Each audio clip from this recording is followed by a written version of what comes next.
Hello everybody and welcome to KROWKO, my balls in your jaws.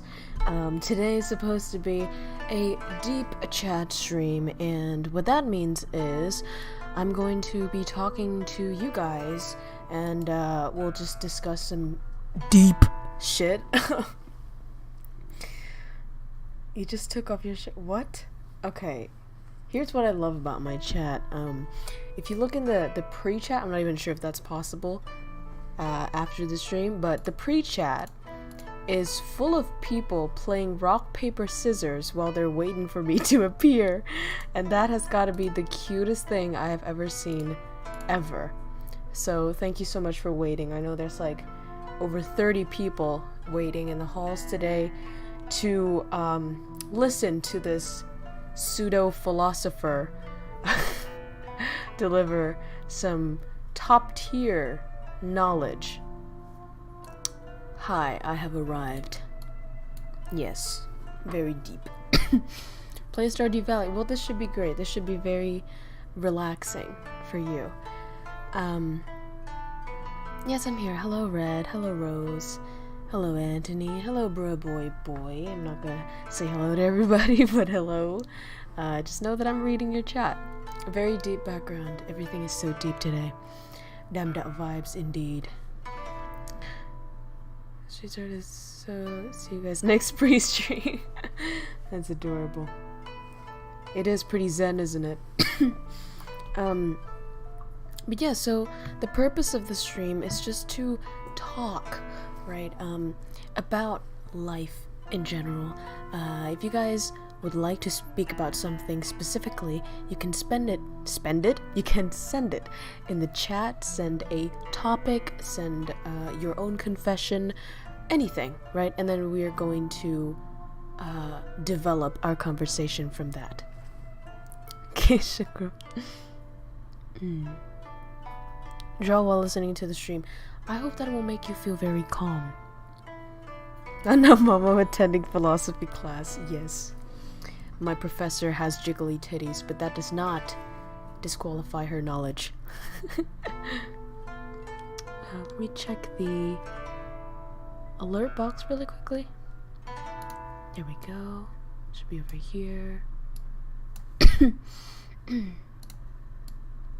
we go. Joshua, that is not deep. That is actually trigger warning worthy, so I'm not gonna touch that. Although if you were to say something that might involve that, I might talk about it, but I'm not going to target specifically that because some people might be suffering from things that we don't know about and we don't want to trigger it for them. I know that sounds like some snowflake shit, but this is actual triggering and not like, oh my god, you called me a Karen, I'm triggered. You know what I mean? So, life, my favorite antagonist. You're drawing me a nun outfit. Oh wow. I hate chemistry. Feels like the most useless subject ever. Well, how about this? Let's talk about something that chemistry reminded me of. When I was in secondary school, I sucked at chemistry.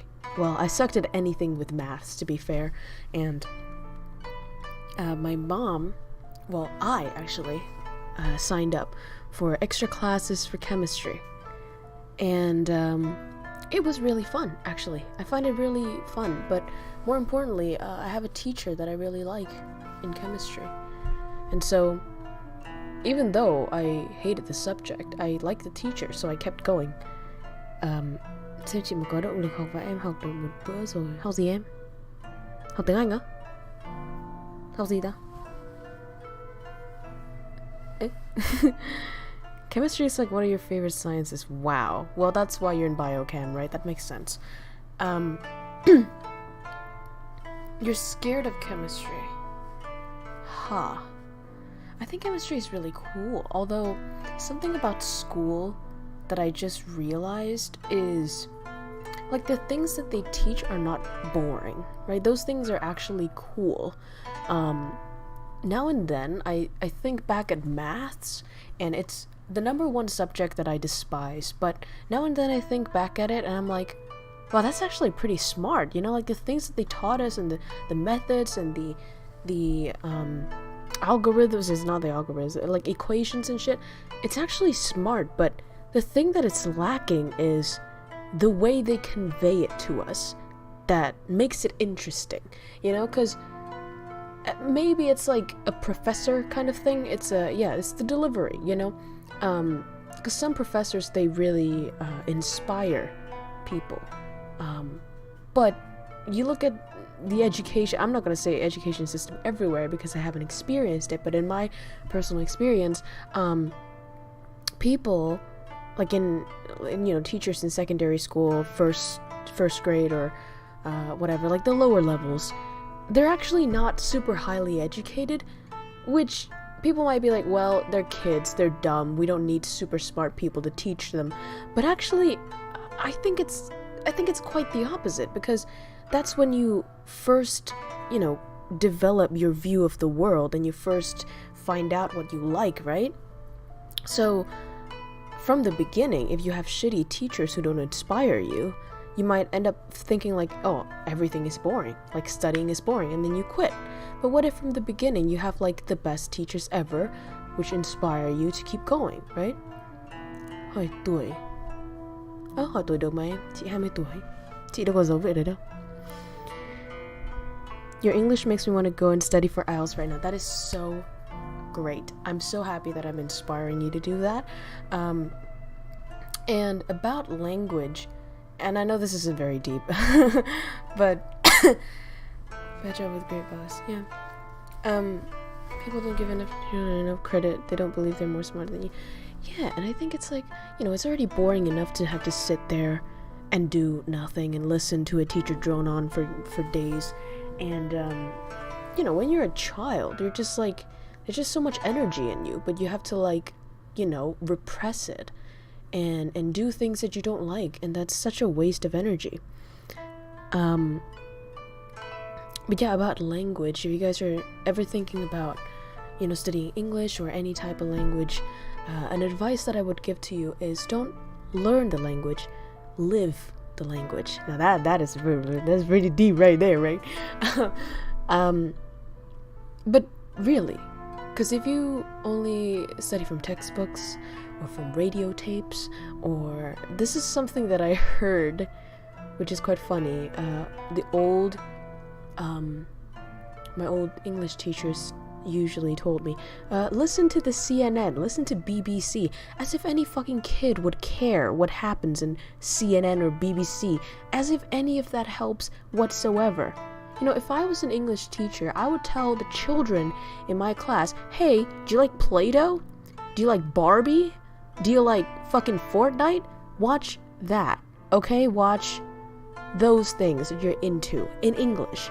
Don't watch CNN, nobody gives a fuck. You can't understand half the shit in there anyways. Like, you know, even for native speakers, some of them don't even understand the news.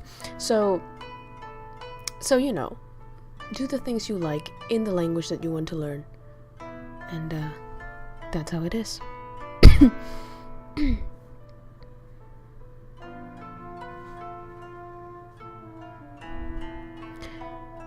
Few teachers I had a good relationship with probably helped nurture my passion for science. Absolutely. Em có thể vẽ một ảnh nó sẽ phù hợp với của chị được không? Được em ạ. Yeah, mà fucked up this gen big time by removing Disney Channel. Wait, they did? Wait, why? What? Why? Told me to watch Disney Channel. Okay, well, whoever your English teacher is, that is a pog person. Because that's exactly what I did when I was a kid. You know, I just watched Phineas and Ferb, I watched Kim Possible, and I didn't learn. You know, I automatically absorbed the language without knowing. So, Detective CSI. This isn't very deep, isn't it? It's like a little bit of a clickbait. Definitely my least favorite subject, probably ironic for a writer. Yeah, well, you know, just because you don't like a subject, it probably means like you don't like the way it's being taught. totally spies. Yeah, true. Bị panic attack khá nhiều không nhiều nên tự hỏi không biết có kiềm chế được không Crow nhỉ? That's not a dumb question. Although I'm not in the position to give you clinical diagnosis or clinical advice, I would say from what I've learned thus far, there's another thing. So panic attack is an attack, right? Or repeated episodes of attack over a prolonged period of time. Now, if you want to find out the specific diagnosis for that, you can go up to DSMV, but probably nobody knows how to read that anyways. So if you're, actually diagnosed for that, then sure. But there's another thing that I would alert you about. There's another thing called panic disorder. And that's different from panic attacks because panic attack is having attacks, but panic disorder is being afraid of having attacks. Now, I know that sounds a bit counterintuitive because disorder tends to be like, a disorder instead of like a fear, but a fear could also become a disorder under circumstances. And now that might make it even worse, right? Because when you're afraid of having more attacks, the attacks tend to come more. So this is not clinical advice, but I would say don't panic about having panic attacks. And I know that's like very dumb, like a dumb way to say it, like, oh, stop being sad. But you get what I mean. It's like when you worry about having panic attacks and you worry about, being socially unacceptable and being embarrassing in public and all of that, it actually aggravates the situation. So it's better to understand that you have it, but don't stress yourself on controlling it. You can control it by means such as, some emotional emergency kits, for example. When you're having a panic attack, you can just, look around you and you list 5 things that you hear, you see, you smell, and just it grounds you into the present moment. And you can learn how to calm down, and that's how you control it, right? But don't control it like, oh my god, you can't have a panic attack right now. There's people around, like you cannot do this, like, don't pressurize yourself like that, but grounding yourself and being there for yourself. And also preventing, such situations from happening in the first place. Let me see. Mất phương hướng về cuộc sống. Cái đấy mình nghĩ rất là nhiều người, đa phần, trừ khi là họ không hiểu về bản thân họ hoặc là họ đã đạt đến một cái cảnh giới nào đấy hoặc họ có một cái con đường nhất định, thì thường rất nhiều người mất phương hướng ấy. Mà cũng có nhiều cấp độ mất phương hướng khác nhau. Family studies. Please don't say sorry for your dumb comments, okay? Because number one, they're not dumb comments. And second of all, don't say sorry. Just like express yourself, okay? There might be something underlying that, the fact that you keep saying sorry about your things, but サムネイル毎日センスある。ありがとうございます。それ嬉しいな。なんか毎日頑張ってて気がついてる人はあまりいないのでね。NK さんありがとうございます。嬉しいです。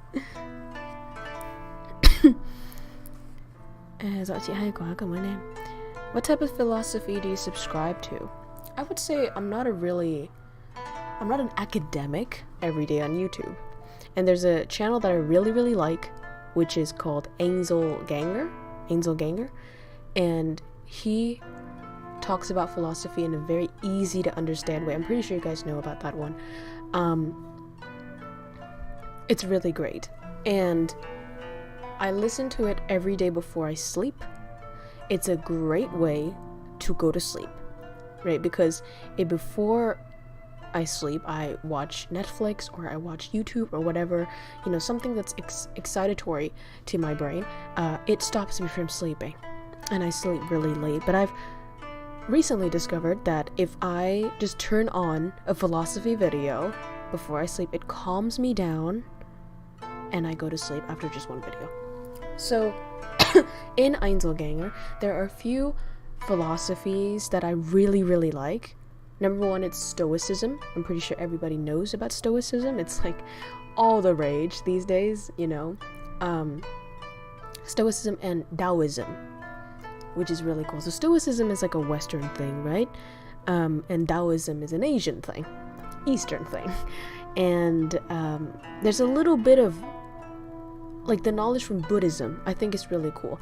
I'm not religious per se. I haven't spent enough time thinking about religion and my orientation religious wise, but I do appreciate a lot of the knowledge from Buddhism, because essentially it is a type of philosophy and it is a type of orientation and navigation through life.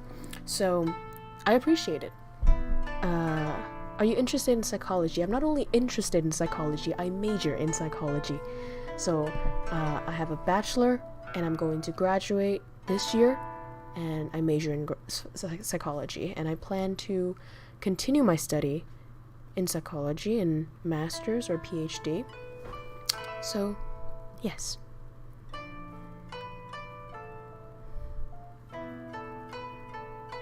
Nothing really matters, don't grieve to your mistakes, neither your life, just don't care.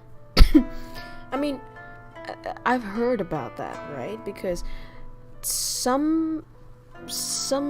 some way you don't want to care. For example, you don't want to care what other people think of you or shit like that, but there is a fine line between being nonchalant about things and being nihilistic about things, right? It's like nothing fucking matters, bomb the world. Like that's nihilism. Or it could be like nothing matters, I have no responsibility, I'll just drift away.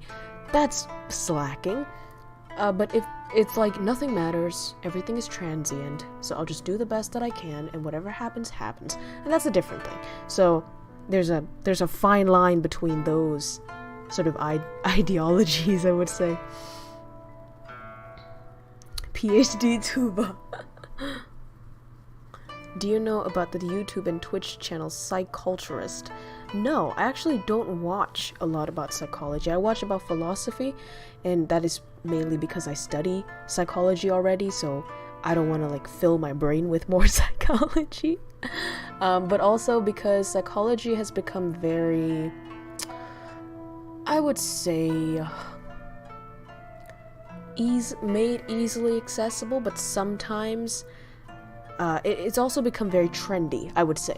Now, that isn't to say that everything you see on psychology, like YouTube, is stupid. That's not true. Most of it, it's like, you know, people simplifying psychology so that everybody can understand it, and that's great. But also, sometimes the nuances in the study, in the field, is dumbified by some of the YouTube channels, and it actually blurs the nuances, so it's like it makes the picture really simple, even though it isn't, right? So because I'm in the field, I don't want to like mix up what I learn online and what I actually learn in uni, so I try to keep that clear. Whereas philosophy, on the other hand, I don't have time to read philosophy books. Actually, I do have time, but I just don't make it. I'm lazy, let's say that. Let's be real with ourselves here. But because I don't read it, unlike, you know, me studying psychology, because I don't study philosophy now, I still want to like have it from somewhere. And it's pretty easy. There is nuances, but more often than not, these channels sort of regurgitate what the writers say anyways, so I found it a bit more reliable. Created the word dumbified. Oh.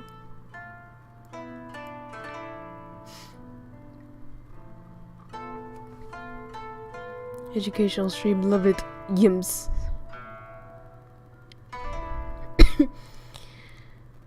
Can I visit your therapy clinic? I don't have a therapy clinic. I don't have a license, so please don't. I don't want people to discourage just one philosophy and cling to it. I mean, some people do. You know, religious people. right? And I don't think that's a bad thing. If it actually orients you towards having a good life and being a good person, there's nothing wrong with that, I wouldn't say. Not everybody has to have like this diverse view of things, and you know, because sometimes that can lead to oh shit. What? Bang Bao, what? Wait, you bought 2? Bang Bao has purchased summer virtual hoodie, virtual like summer hoodie, and 1 other merch. I don't know what you purchased. I'm gonna grab these cool things. Thank you, bye. Thank you so much, Bang Bao. Wait, what? Sao lại đánh úp em như thế nhở? Em không biết là Bang Bao sẽ mua ngày hôm nay. I didn't know you were gonna buy today. What? Wait. I can actually check what he bought. Let me see. Oh, you bought a t-shirt. He got the drip, bro. Yo. I'm still looking forward to your feedback pic. You have not given me any feedback pic, boy. Okay, let me see that. Oh, you got a Virtual X tee. Fuck yeah, bro. That's some good taste you got there. Thank you so much. Okay. Bình tĩnh để mình đọc lại. I'm gonna read the chat again. A licensed psychologist talking about psychology. They have doing therapy. One specializes attachment theory while the other specializes in narrative theory. Well, then that's great, and I hope that they actually deliver the right knowledge that they acquire from their field of study and practice, and hopefully you can get the best out of it. How did you study for university? Like 2 years ago. What does that mean? What does that mean? Oh. YouTube a bit dubious in terms of credibility, which isn't a surprise. It's an entertainment platform, making something entertaining a higher priority than being credible. And there's always the juggle between that, you know? And I find that as a content creator as well. Sometimes you have to like juggle, because sometimes you're like, okay, if I do this content, I will create a lot of value, but for a limited number of people. Whereas if I create this content, it's not as much quality, but more people will be pleased, or more people will come in, you know, like it's a juggle kind of thing. So, what type of therapy do you think I will specialize in? I don't even think I will do therapy. And that's the cool thing about psychology and having a psychology degree, is that you can actually go into many fields. You could go into criminology, you could go into marketing, you could go into HR, you could go into fucking anything, because anything will involve human, and if it involves human, it's going to involve the human mind and the human psyche. Thus, anywhere is welcome. So, actually, I don't have a specific plan just yet. Specifically like where to go from graduation, but you know, there's always an element of surprise. You don't know where life is going to take you. Now my mom has a saying, I think it's like from one of her Buddhist teachers. It's like, never plan over 3 days. You can sort of visualize your future and some of the branches of the future that might develop, but you should never plan so far ahead, because you don't know what's going to happen.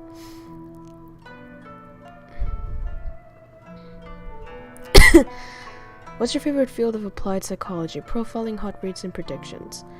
What's my favorite field of applied psychology? That's an interesting question. I guess HR.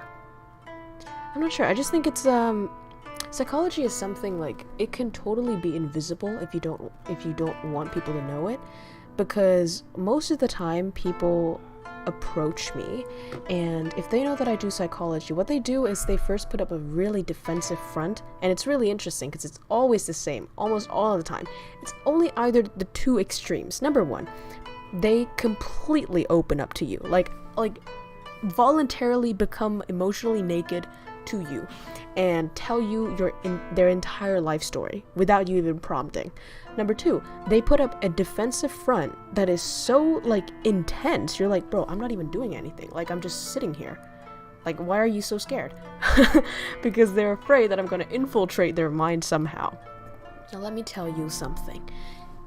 People who study psychology, they don't do it, well, at least the good ones, they don't do it so that they hurt you, right? Essentially, lots of people who study psychology want to know about themselves, and then they also want to know about other people.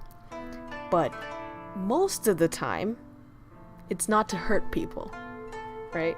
So you being afraid of somebody who studies psychology is sort of weird, because we're like the opposite of what you should be afraid. It's sort of like having a disease and being afraid of doctors. It's like we're supposed to cure you. We're not supposed to hurt you even more. You know what I mean?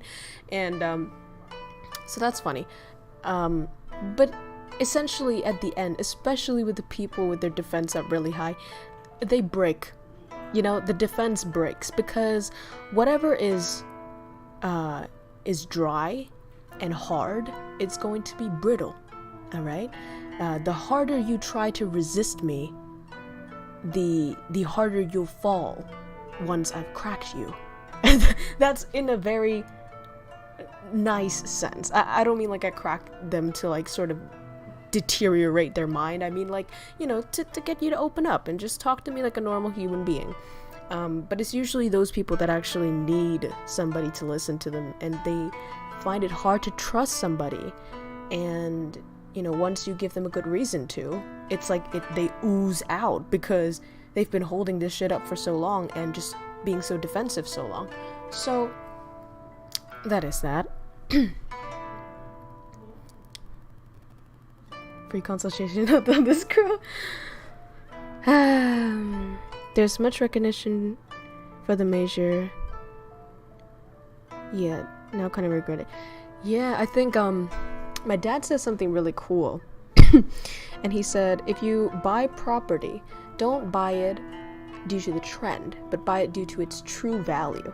And that's something I find really cool and really applicable to many fields, because lots of the time people go into fields because it's trendy, right? Like accounting was a trendy field for ones, and then, you know, IT was a trendy field. Although I would argue IT has great value, because, you know, as human civilization is developing, we're going to be more and more dependent, or, you know, reliant on technology. And so IT is a good one, but, you know, accounting was like a huge one, and everybody just sort of like flung themselves into accounting. Doesn't matter if they like it, doesn't matter if it has any value. And now there's like a surplus of accountants, and lots of the jobs they do is replaceable by machinery. So, you know, you gotta think of like the actual value. And for psychology, I might be biased, but psychology, I think, deals with the human mind, and as long as we are still humans, it's still going to matter. Okay, the music is a little too loud. Okay, I'll put it down.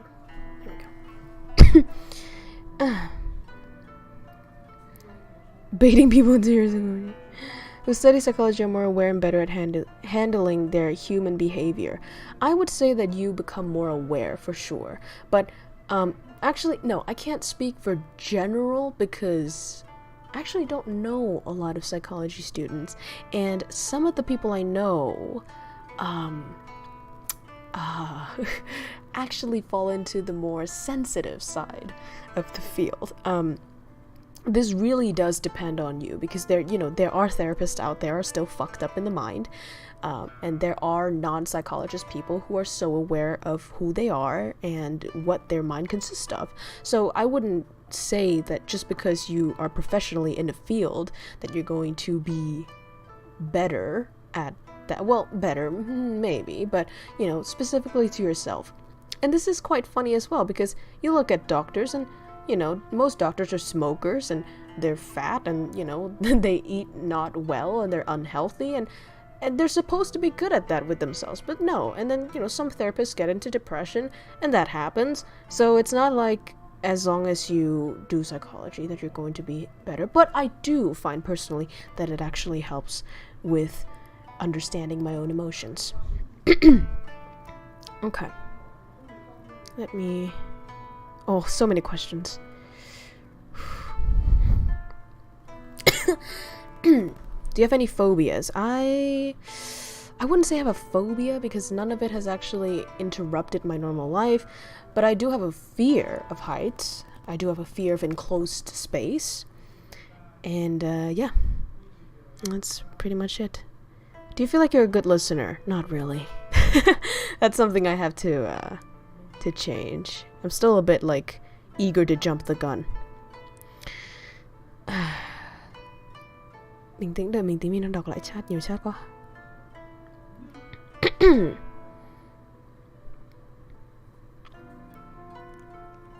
Okay, it's just very hard for me to find them genuine. Yeah, well, you know, because it's different, right? Like when I talk to people, I don't talk to them in a therapist-client kind of relationship. Therapists have some protocols that they have to follow and some boundaries that they cannot cross over. And that's why, you know, sometimes when you look at them, you look at them interview people, you're like, that's a bit fake. Like, who would ever open up to that? And I totally get that, but you know, it's the protocols that comes with the the career, the job. The best way to learn about yourself is going to hardship as sad as it is. You never know how you're going to react when shit gets real, until shit gets real. There's something about that comment that I really agree with, and that is the true knowledge that you derive from experience. And I know this firsthand because I'm specifically stubborn to absorbing knowledge. Now, my mom is completely different, and we've talked about this lots of time, like our juxtaposition, because she's somebody who, you know, if you say something and she's like, oh yeah, that makes sense, and then she'll trust you and she'll follow that like immediately. But what I would do is if I hear somebody say something and I'm like, okay, that's a bit sussy, like I don't trust that shit, and I will try to experience it myself to see if it's right, you know, in all matters of life. And even though lots of adults have told me like, that is not good, that is not a good thing to do, like you're gonna regret it, I'm like, well, am I though? And then I just fucking do it to be sure if that is the actual nature of the thing they're telling me about. Because, you know, at the end of the day, you don't know, like each person is going to experience each thing differently. Obviously there are some things you shouldn't try, like fucking cocaine, you know, like that's common sense. But I mean, life experiences or pathways in life, sometimes you gotta try to know. And for me, I wouldn't be able to actually learn unless I actually experience it. And I find it really sort of solid, you know, like the knowledge solidify in myself when I have completely experienced it.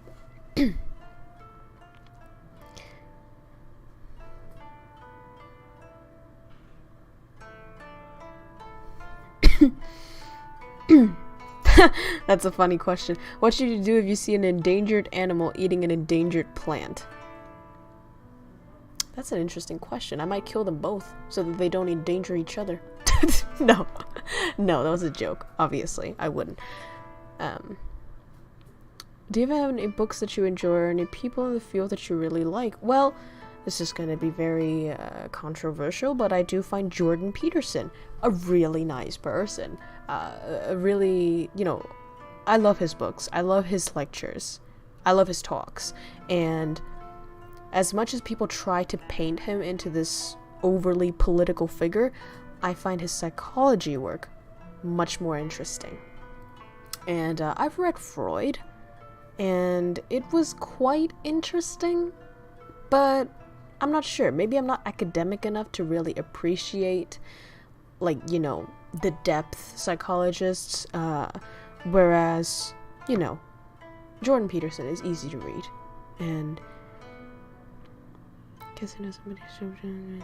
he was a prophet at my huh? Wait, Albert. Are you telling me that Jordan B. Peterson was a professor at your university? Okay, I'm holding in my fangirl so bad right now. Bro. Oh my god, have you ever had the chance to study Him? Like, study under him? Oh my god.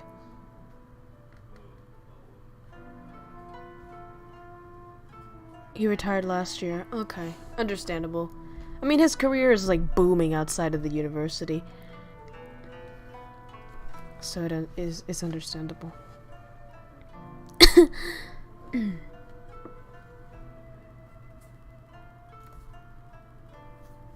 Is there an experience you regret going through, though? Like an experience you wish you would listen to your parents or others about? So far, no. Sincerely, like anything that I've done, I've actually felt amazing about it, because otherwise I wouldn't be able to learn what I learned from it. And lots of the time, the people who are telling you to not do something, they themselves haven't even experienced it. And that's the fucked up thing, right? They didn't even know if it's real, but they just heard it from other people. And then they're like, yeah, that's definitely true, bro. You should not do that. Like, excuse me? You haven't even tried. So, you know, I haven't regretted anything. Even the good experiences, the negative experiences, all of them built me into who I am today. I would be naive and gullible and, you know, frankly ignorant without those experiences. So sure, you're gonna go through life, you're gonna have a few scars, and it's battle scars, right? And it gives you experience, it makes you more equipped to, you know, forge forward in the future. Because without those, what are you gonna do? You're just gonna, you know, sort of have this bag full of knowledge and supposedly know how to apply it the moment you meet it? Like, no.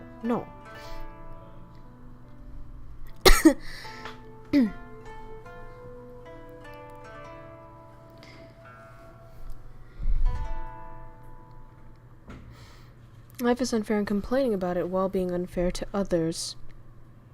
Well, that's a complex question, but I would say, you know, people say life is unfair, and if you it depends. I think it depends on the scale that you think about it, you know, because if you think big enough, essentially it's not really that life is unfair, it's just the way it is, you know, like it is what it is. But no, frankly, you know, and let's say people compare themselves to other and be like, oh, that's unfair. Well, is it really unfair, or are you unfair when you make that comparison in the first place? Let's say, you know, you have a clone and they completely have the same history as you, and then they're like a Nobel Prize winner and, you know, you're fucking nobody. Then you can say life is unfair. But essentially everybody in this world has different circumstances and different predispositions and different everything from you. So making comparisons like that is unfair, right? I wouldn't call life unfair just from that. I can bench press a truck now. Need solid proof.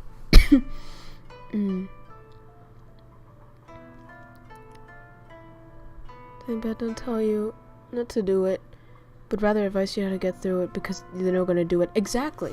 I talk to my my young relatives, you know, whenever we have a family gathering, and the adults are telling them, like, don't do that. Don't go dating around. Like, you know, focus on your study. You should not date until you're like 26 and ready to marry. And I you know, and then they come to talk to me and they're like, oh my god, like, you know, my parents say this. And I'm like, yeah, I'm gonna be real with you. I know you're gonna date anyways.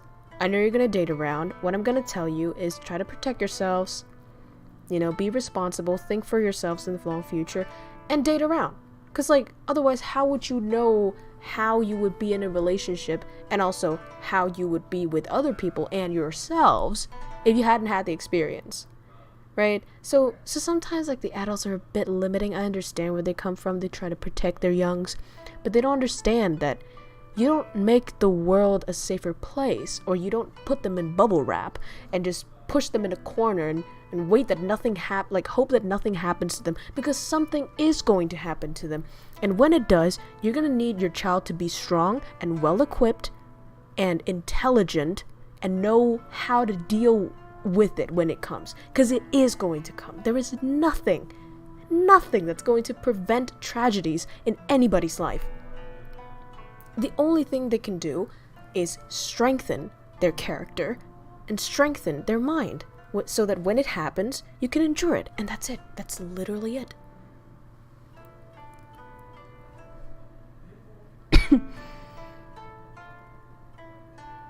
Your outlook has an effect on fairness in life, yeah.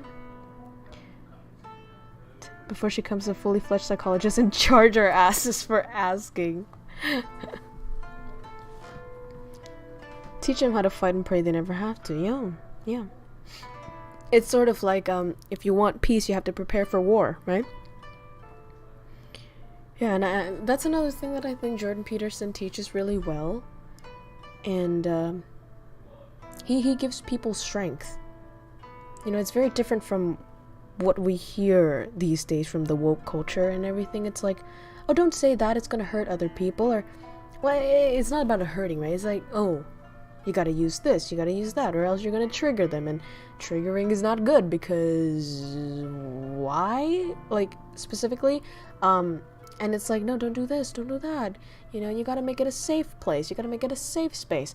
How can we even make it a safe place? Life is never safe. Like, everything is hostile at some point, you know? Like, nature is kind of hostile to us. And, like, anything at all. You can't make a completely safe space by just sort of, like, you know, putting people in bubble wrap and bubble wrapping yourself and putting yourself in a straitjacket and never doing anything, you know? What do you consider dating? Like, the activities or boundaries? Are you trying to ask if I fucked before? What would you say is the purpose of dating? My purpose of dating, there are a few things. Number one, anytime I date anybody, I always have in mind the end goal of marriage. Now, that, to some people, might sound old school and kind of romantic and sort of weird. But for me, I think it's the only way to not waste time, right? Is that you have an end goal and you can imagine yourself marrying this person or hoping to marry this person in the end. Now, whether you reach that or not, it's dependent on lots of things, right? And you're fucking stupid. You don't know anything. I don't know anything. And lots of times I make wrong decisions. I make wrong judgments and the goal isn't met, right? But it's always good to have that at the beginning because I don't understand people who just date to have a period of fun. What the fuck? Like, why would you do that? Why would you have breakup in mind before you start the relationship? That is baffling to me. It's a waste of time, it's a waste of energy, and you learn nothing, right? Because you can be like, oh, you know, this is whatever, this is some fun, and then I'll throw you in the trash. What's the point of that? There's no point in that. Right? So that's what I like, number one. Number two, what I like is to grow from relationships. And this doesn't mean that I'm going to use them as a device to grow, but it's like a byproduct of being in a relationship, right? I want to learn how to love because I still don't know how to love at this point. There's still lots of things that I do wrong. There's still lots of things that I don't know about myself. And through a relationship, you learn a lot about yourself, about other people, about how you treat other people and how other people treat you and how that makes you feel and what you should do, what you shouldn't do. It's through relationships that you learn this. You don't learn this from reading a book. You don't learn this from being alone, sadly. I know it's very tempting. But you have to be with someone to know these things. And there are crevices and, you know, parts like shadows in your character that you don't see until you're with somebody. It only becomes clear when you are with someone. What lessons have you learned about loving people so far? But one thing I realize is just how selfish I am. And I'm not sure if I should generalize that to the overall population, but the default love for me was not love. You know, I wanted to be loved, but I didn't love. I didn't give. You know what I mean? Like, and then lots of times I have this image in my mind of what a relationship should be, and I try to live it out instead of experiencing what the relationship is. You know? Sounds like you haven't grown much since the department. Have you okay? No, absolutely. That's not even a joke. Like, that's true. You know? And, No, I'm definitely selfish. Like, I did not know that about myself. I thought I was a great lover. I thought, I gave my lover what he wanted. Wink, wink. And I thought, I was romantic, and I was sweet, and I was nice. I was good. But then I realized, nah, not really. I didn't love to give. I love to take. And that is a bad thing. Because essentially, love is about what you want to give away.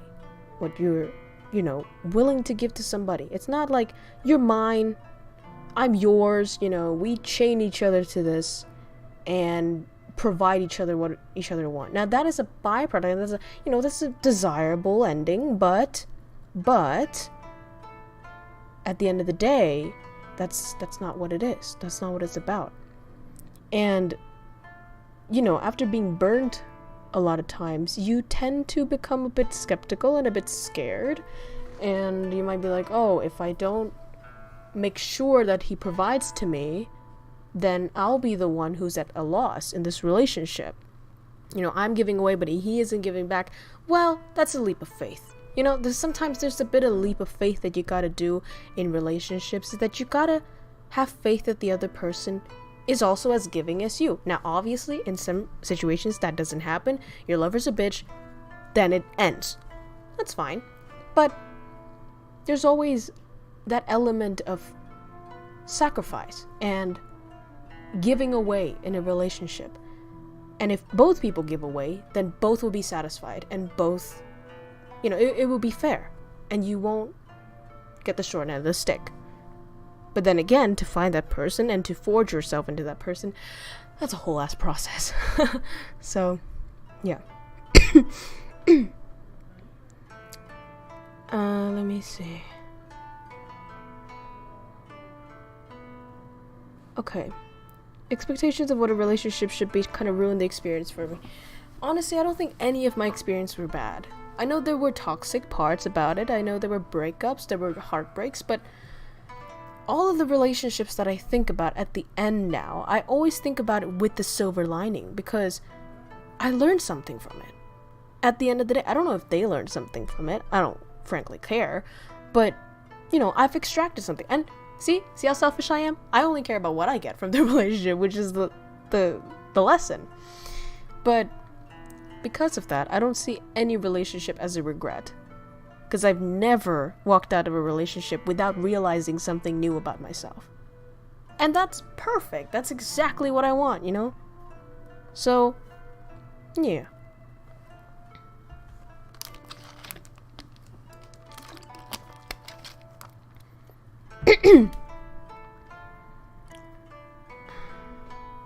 I don't even know if I want a relationship anymore. I enjoy my freedom far too much to compromise.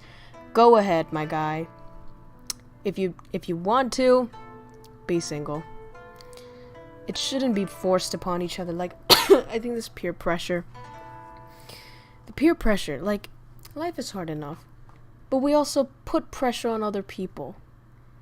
When I was in a relationship, I didn't post, well, at least lately anyways, I didn't post a lot of pictures of myself and my lover, because I know what it's like to go on Instagram and your friend is posting like 100 pics about them going, like, traveling with their lovers. It just makes you feel horrible. And I know, what you feel is dependent on you. I can't blame the person who posted it, but there's a part of you that realized that, you're kind of responsible for that, right? So people do that without knowing, by the way. They don't post pictures so that their friends can suffer from their singlehood. But it's kind of the result, isn't it? So my question was ignored. What question was that? Sorry.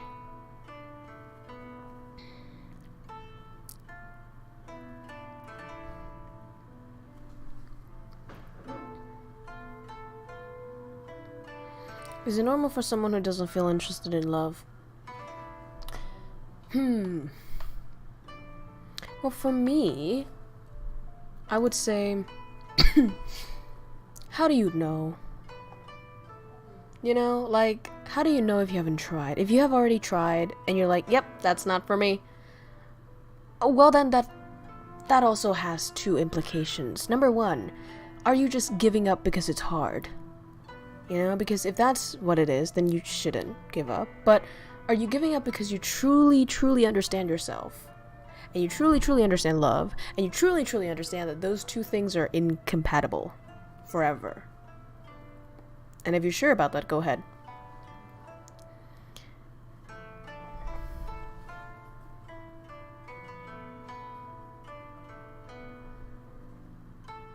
I hate how people think it's okay for a girl to be single for years, but it becomes weird once they find out a man has been single without female contact for years. Now, single is different. Female contact is different. Do you know what I mean? I can guess a possibility for this, and it is that women, we get to choose, right? Now, obviously, if you're a millionaire, then, you know, models choose you and you get to choose between those models. We get that, you know, he's on top. But generally, guys approach girls, right? Generally, they make the move. I'm not being sexist, I'm just stating the general state of what it is. And so, it's sort of like an expected thing. So if a girl just sort of stays there and doesn't approach any guy, it's sort of normal. But if a guy doesn't do that, people are like, excuse me, what? Like, why aren't you doing what you're supposed to do? So, yeah, exactly. So that's why, you know, if you say, oh, this girl hasn't talked to a dude in years, it's like, oh, you know, she's pure and, you know, really kept to herself and kind of interesting. I kind of want to talk to her. But if it's a guy who's never talked to a girl and doesn't dare to talk to a girl, no, like that's, people start to be like, oh, he a pussy. He a soy boy for sure. He's not doing what he's built to do. Something like that. So that's my guess as to why people think that. How do you think modern technology has changed relationship dynamics? I guess one thing is, Peterson said this, and I never thought about this, but it blew my mind. But before the invention of the internet, one man would be super excited to see a girl naked. But after the invention of porn, now a guy can look at 200 naked women in a day and overload his system with that adrenaline, with all those chemicals, in a day that any fucking king in the old kingdoms wouldn't even dream about looking at. And that fucks with you, fucks with your mind, because we've been the same way forever. We've been wired to operate the same way. We've been wired to be excited about some things, to chase some things and something like that. But now we're overloaded, you know? And that has some consequences. Because back in the day, you have to be brave. You know, if you want to see some pussy, if you want to see some naked women, you have to go out there, you have to invite her, you have to be brave, quote unquote, be a man, right? And approach her and attack, you know, like shit like that. But now, you don't have to do anything. You sit at home, close your bedroom doors, click, click, click, naked women, jerk off, done. And, you know, you can't really blame people when they have the stereotype of the gamer guy who stays indoor and faps and doesn't dare to talk to girls. Because that's basically what happens, you know? Like, if you don't have any practice, if you don't have any drive to go out and see naked women and work for it, then sure, like, why do it, right? And then if you don't do it, you don't have the skill for it, and then you're bad at it. Like, that's pretty simple. Yeah.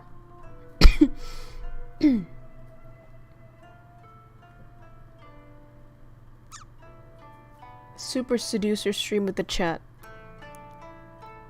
It's a game. Ah, interesting.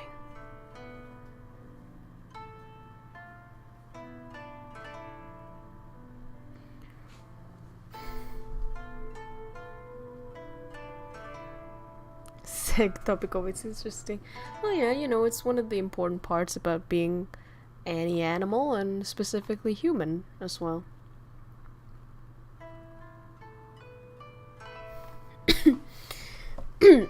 Yeah, but I think with porn, it's sort of sad, isn't it?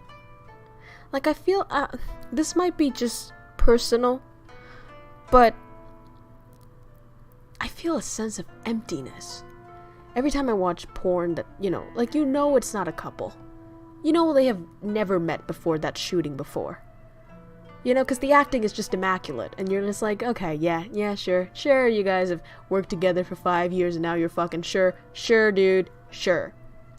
And then you jerk off to that, and then you're like, what am I doing with my life? You know, like, it's not even the post nut. I feel it before I click on the video, while I'm doing the thing, and after I'm done with the thing. Like, there's a sense of emptiness that is like, ugh, what am I doing? You know? And yeah, it sort of like dulls down the experience, and it just sort of simplifies this otherwise spiritual and emotional process into something so fucking ugh. You know what I mean? Like, it's just meat slapping on each other. It's just so empty. So I don't even like it at this point. Like, I joke a lot about, you know, tentacle porn, whatever. I don't even watch it at this point. I'd rather just imagine. You know, at least I could imagine somebody that I might be attracted to, and imagine, like, a whole whirlwind fantasy of, like, romantic relationship with them, and that might give me more satisfaction than just fucking watching some guy and some girl slapping it out and just, you know. Yeah.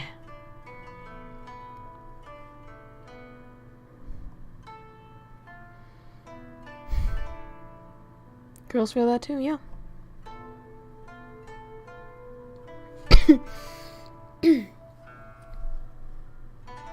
Don't expect my first stream I watched to be this topic. Well, welcome to hell.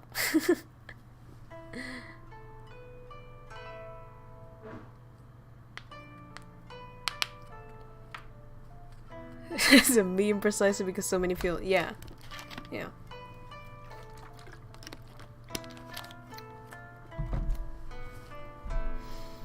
Well, that's what it is.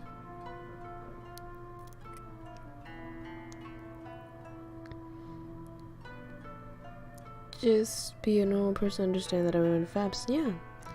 It's like a normal thing, dude. Like, okay, it's not a normal thing if you do it 5 times a day.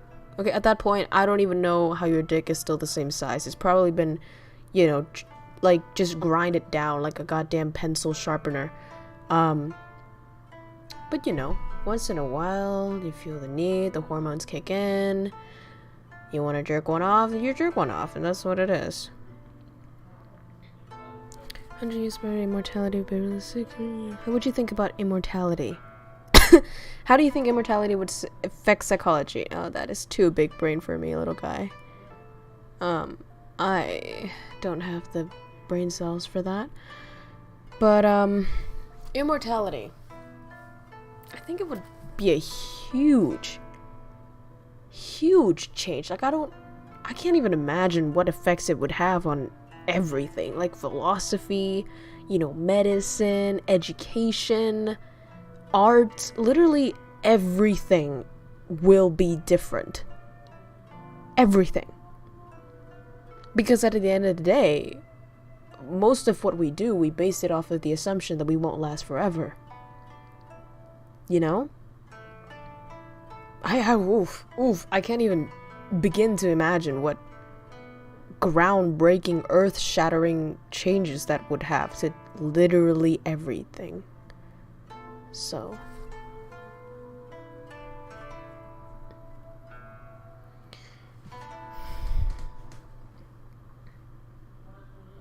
No, I wouldn't I wouldn't be so sure as to say immortality would make everything meaningless.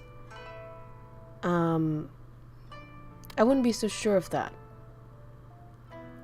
But I would think it would be hugely different. Hugely. If KROWKO is immortal, we can watch stream forever. Yeah.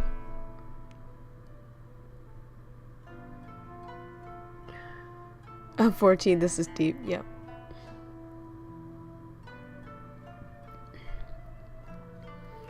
I've seen so many people die over the years. No. This is saying, like, if immortality is applied to everybody. That's different.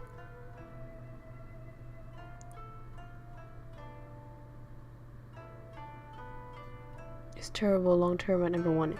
Well, how about this? How about this for a change? Like Matsuya said, actually Matsuya inspired me to think about something, and that is how we will be able to keep up with it. And that's a really good question. Because essentially, we are moving towards immortality at a very slow rate. At a rate that technology could keep up with. Right? We used to live at, die at 50 and be like, oh man, John lived a long life.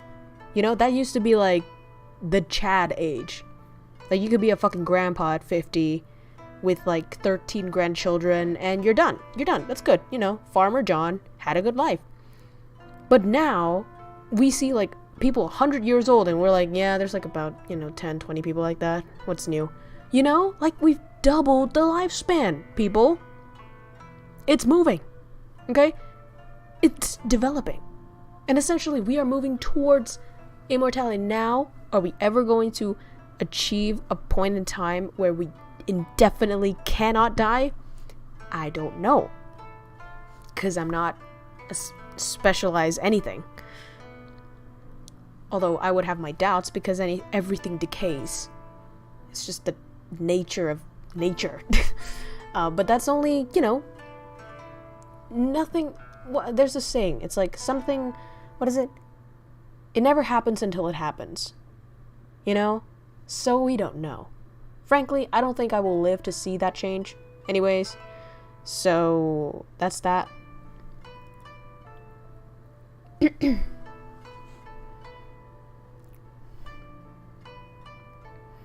poor keep being poor. You wouldn't know that. There's a lot of class mobility. The rich people don't just stay the rich people, and poor people don't stay the poor people. Like, you can see this by looking around you. I'm pretty sure you've known a lot of people who come up from nothing. I don't know why people are so deeply interested in this idea that the poor stays poor. It's not the case. What do you think? Do you think this is the medieval age? Where people are just born peasants and stay peasants? No. It's 2022. It's actually been happening way longer than that. Like, class mobility has been happening. Dude, my parents came from nothing.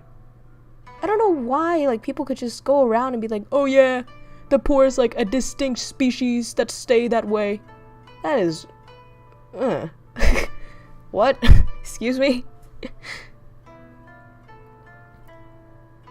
What would be the biggest wish you have? Well, the biggest wish I have. I'm not sure. Because I'm not sure if I know enough to wish for the best thing. No, Dr. P. Shooter. I don't think you know enough about anything to say that. Literally. There is a fraction of people who are poor who stays poor. There's a fraction of rich people who stay rich.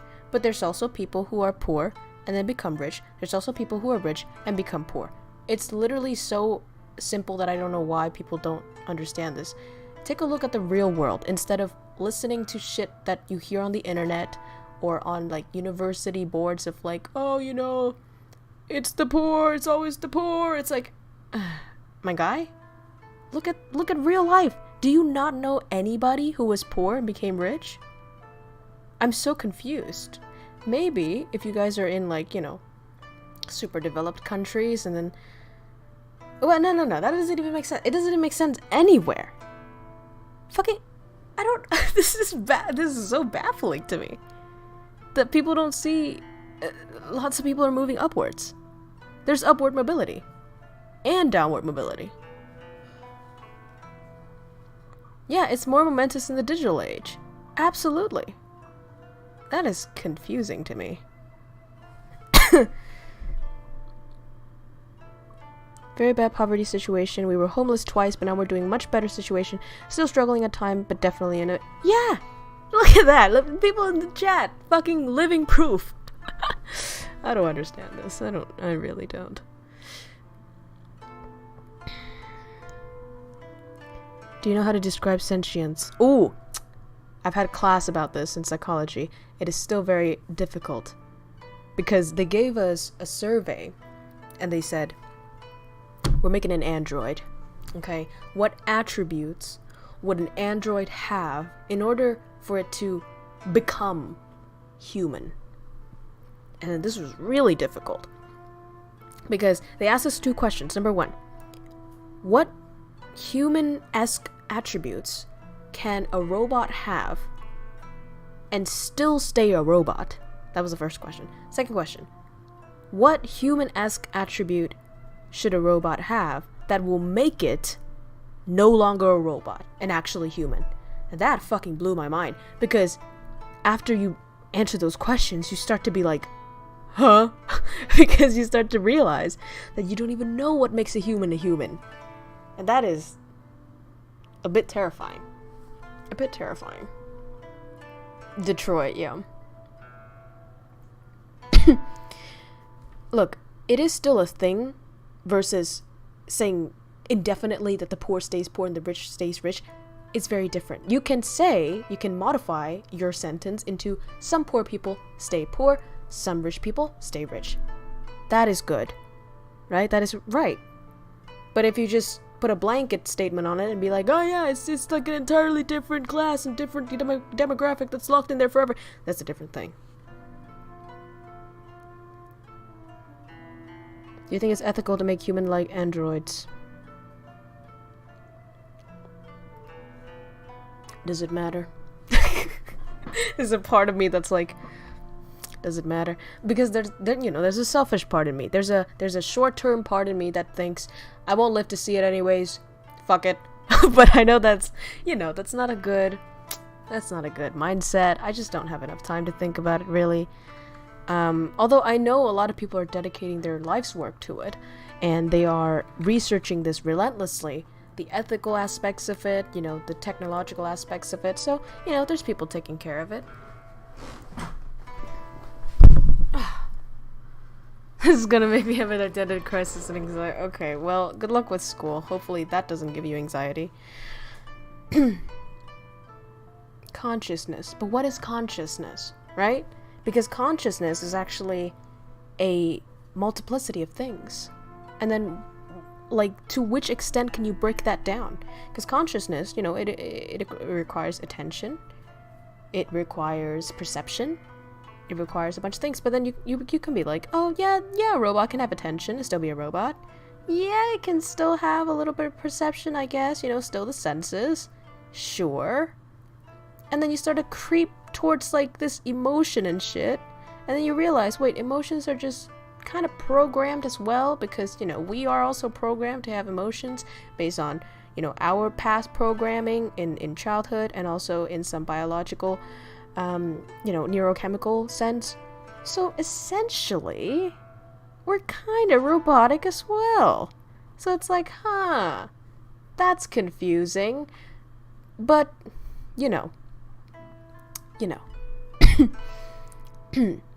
It could be that we are only seeing robots in a human-centric way because we are humans and we made it with human. Yeah, exactly like Cho said.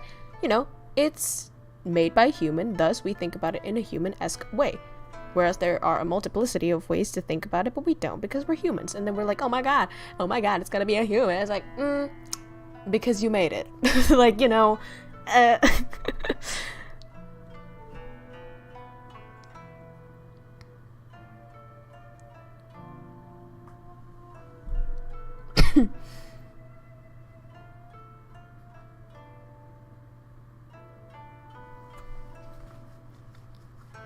Souls? I think souls are beliefs, because I don't see any souls disorder. I don't think we actually categorize souls anywhere in the DSM. But there is acknowledgement of cultural maladies, cultural disorders. And what that means is, in, like, you know, psychology, or at least the Western one, acknowledges that in some cultures, different disorders have different categorizations and titles, I guess. So there's like there's this disease disorder, I forgot, I think it's like malady Marne or something, but it's like in a specific cultural context in that group of people, and they call it a disease or sickness, or like the devil, kind of, that is sent to you by another. So there was a case of a boy who took his life after receiving a text message from his girlfriend telling him to end himself. So that culture said that the boy was sent the sickness, the devil, the evil, through text by that ex-girlfriend, or that girlfriend. So so we acknowledge that, you know, in different cultural contexts, people categorize things differently, people see things differently. Some cultures think that after a loved one has died, if a person hears voices or sees things, that's normal.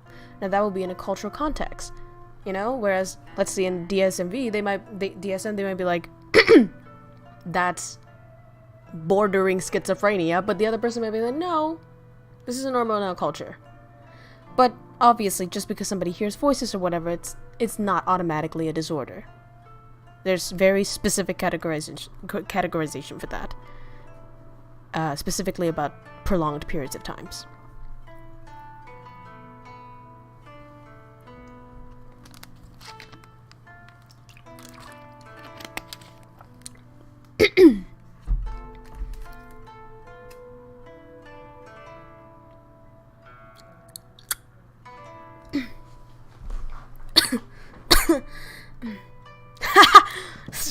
Get to take out their iPods. You know, team, I appreciate your Valorant, your Valorant? No, your brave attempts at humor in any circumstances, but sometimes you gotta be careful with that. Sometimes you might come off as tasteless, and I've learned this the hard way. There was one time that I said a joke in an inappropriate time, and it was devastating to the person. And I've learned my lessons. You know, sometimes you should shut your clown ass mouth, okay? I'm just saying that, just for your, you know, for your, good. Yeah, I actually got so obsessed with Valorant that I don't even remember the actual word now. I'm just saying Valorant. You're so Valorant, bro. Fuck, that's so lame. It's cringe. It is.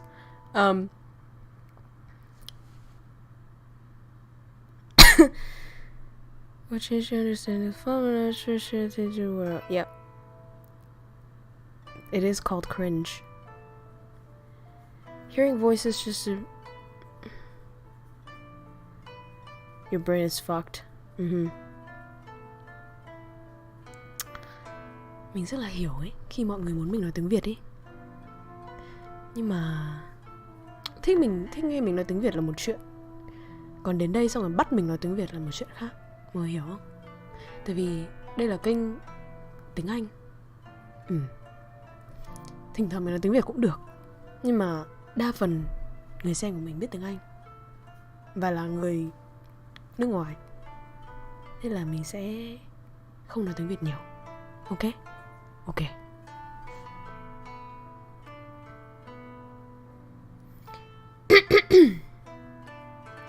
I'm not a Valorant streamer. Yeah. I actually make a conscious effort to turn on Valorant every day to check out what's in the market, and I'm so deep into it. Like, I'm the biggest hypocrite out there.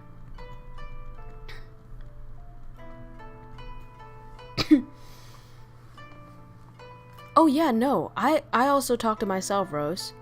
And I think that's super simple because it's not like you're obsessively doing it, you know? We actually organize our thoughts in speech and in writing. And so sometimes, if you find yourself too overwhelmed by your thoughts, easiest ways to go about this, either to talk to yourself, you know, lie down in bed, talk to yourself, or write a journal. Now, writing a journal will be better because when you talk, you can go on tangents, you can get a little messy. Whereas when you write, you have to be very logical, you have to be punctual, you know, your punctuations, not punctual, you have to, you know, get your punctuations right, you know, the details, get your logic, get your, the flow of logic, I guess, right? So, in the process of editing your writing, you're actually analyzing and, what's the word? Arranging your thoughts as well. So that's really amazing. I talk to myself every time you nut. Talk dirty to yourself? Jeez. Well, that is some next level self-love.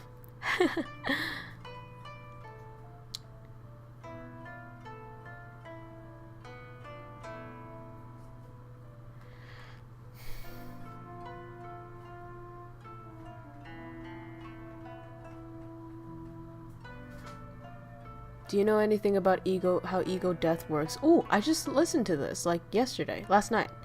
But I don't think I know, like, deep enough about it to actually, you know, tell people about it. But yeah, I have heard about it. You, girl, you gotta know how to cook, how to dance, and when to shut up. Which in my mind translated into stable enough to provide and know how to have fun. And know how to shut up. Yeah! That's great! Wow. Although it could also literally mean you should know how to dance, how to cook, and when to shut. Yeah, absolutely. That's attractive. Go ahead. Okay, even if you don't need to woo a girl, I think at this point you should know how to cook. Anybody who wants to survive. I don't understand, like, this goes into a very Vietnamese territory kind of thing, but you know, the majority of guys in Vietnam don't actually know how to cook. And I'm not, calm down. If you're Vietnamese and you got a dick, calm down. I'm not blaming you or anything, although partially I am. But there's like this culture, right? It's like, oh, you move on from being taken care of by your mom to your wife. And you don't have to work a day in your life in housework, or like, you don't have to like cook for yourself at all. And you just sort of drift through life without ever knowing how to make the shit that you eat.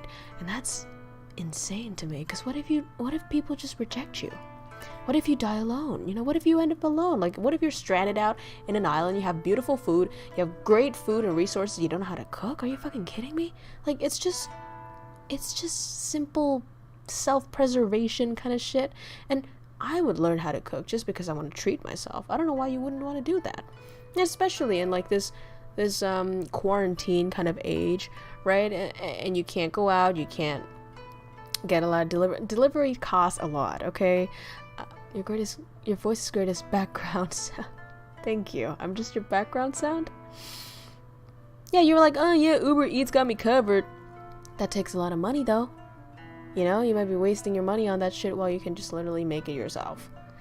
But then again, to each their own. If you want to die alone without knowing how to eat, how to make the shit that you eat, sure, go ahead. Imagine liking a basic survival. Yeah, legitimately. I'm just confused about that. If you can't even take care of your own ass, then let's be honest, who can? Exactly. That's the funny thing. I'd be worried if my wife was okay with me not helping. Yeah.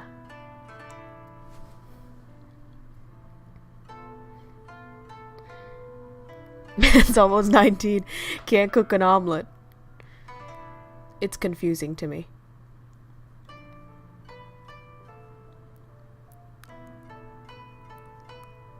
As a Vietnamese, nailing English has made me scared of my own mother tongue, or that I haven't calibrated my mind to every slang that's from another half of the world. Huh? I'm confused.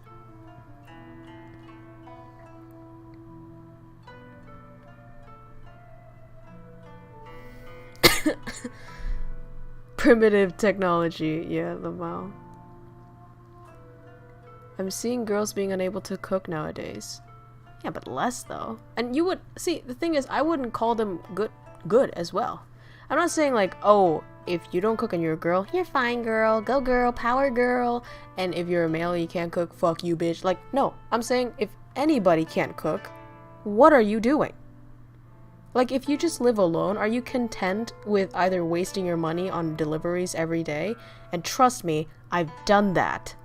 I've done that for a whole year of my life, constantly, every day. That's why I'm telling you it's not a good idea. It's bad for your body, it's bad for your wallet. Don't fucking do it.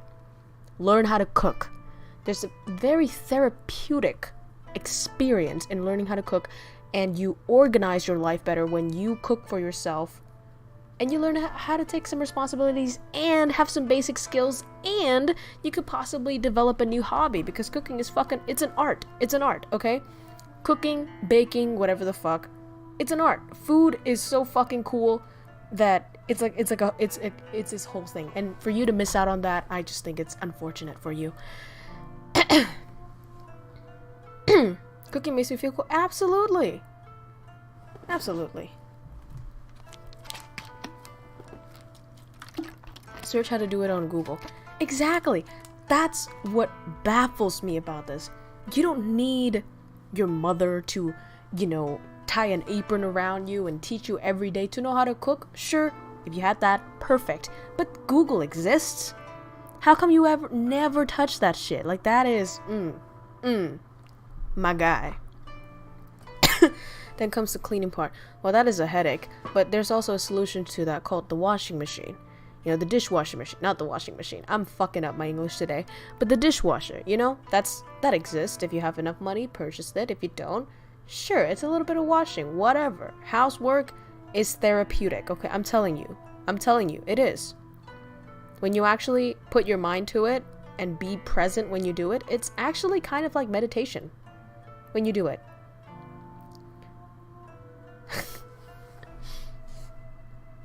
Makes me so badass, like I'm Hannibal, like I know that scene, yeah.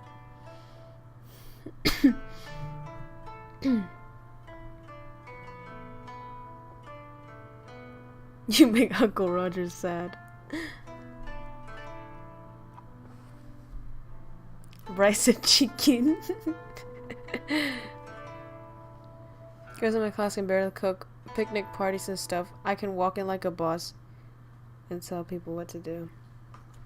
Yeah, I mean, here's the thing. Here's the reason why. Right? Because we're spending more time with careers and stuff. Back in the day, you know, girls weren't allowed to study. They were just assumed to poop out babies and wash the dishes, and so that's what they learned to do, and that's what they spend their time doing. Now people are getting educated, they're getting lives, they're getting jobs, you know, so they're focusing on other things, and you know, that was, if that is so justifiable for men, why is it not justifiable for women? But in my opinion, either sex is whatever the fuck. If you're a human, you should know how to cook. At least shit that's good for you. Shit that's edible. Because I've known people who literally only eat instant noodles and eggs, and that's the only thing they can eat. Now that's horrible for your health. We're not talking about like taste or whatever. That's like below taste. I know it tastes good, but it's like, it's not good for your body. You gotta at least know how to like nurture your body. I don't know why I'm talking like it's such a simple thing. Whatever. Might motivate me to learn how to cook. Yeah, just try out some things that you want. If you want to eat something, try to make it yourself. You'll see it from a totally different view. Like, it's so much more satisfying. And you'll learn to appreciate it the next time you eat it, because you know how much effort is put into that.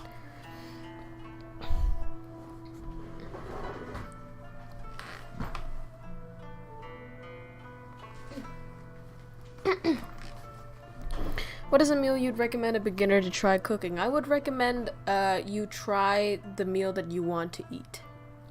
Like your favorite meal. And then just go from there. I know sometimes it might be difficult, but you have Google on your hands, it's fine. And you know, you're young, you have time for errors. Try it again and again and again, and it gets better. And it depends on your taste, right? I can't tell you that, hey, this is super simple, but you fucking hate it. Like, start with what you like. Start with eggs. Yeah, sort of like Leonardo da Vinci. Inner monologue. I'm in a small inner monologue. You're telling me most people can't hear themselves talking while reading in silence? I don't think that's a small percentage of people, actually. I think that's pretty common. Although, it is not the ideal way to do it. Because you're actually saying it again. And I've actually learned this in psychology, and it's pretty interesting. So, like, the productivity of you just, like, reading, if this is mind-blowing to me, because I do the same thing. Like, I do the talking voice when I'm reading, and that's actually not super good, because you're actually interfering with your perception of the text. And then what's even worse is the people who read shit out loud, because then you have the talking voice, you have the perception, and you have your voice, and it's all jumbling your mind up. So that's funny. You know, people actually research about this, and it's funny. I didn't know. Cooking for others is fun. Absolutely. Hey, I love cooking for my mom, and that is actually one thing that motivates me to cook a lot of the times.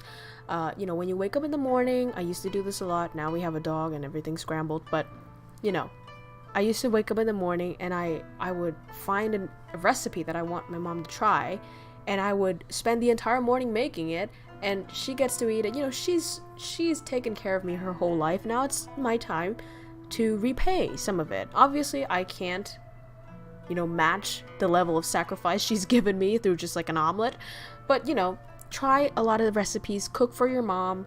It's a great way for you to bond with your family, and you get to practice. Your mom's gonna eat it, okay? Because it's your mom. She fucking loves you. And, you know, you get to have a feedback from somebody. You have a motivation. Because if you don't... Oh! Hello! Stop. Hello. Oh, man.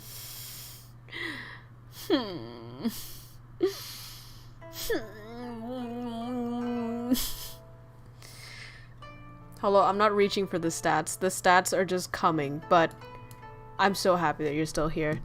It's been a while. I'm not sure if he's in chat right now. Are you in the chat, Hollow? Hollow is a really long-term internet friend of mine. It's not really long, hasn't it? It's been like a year or something, but less than a year.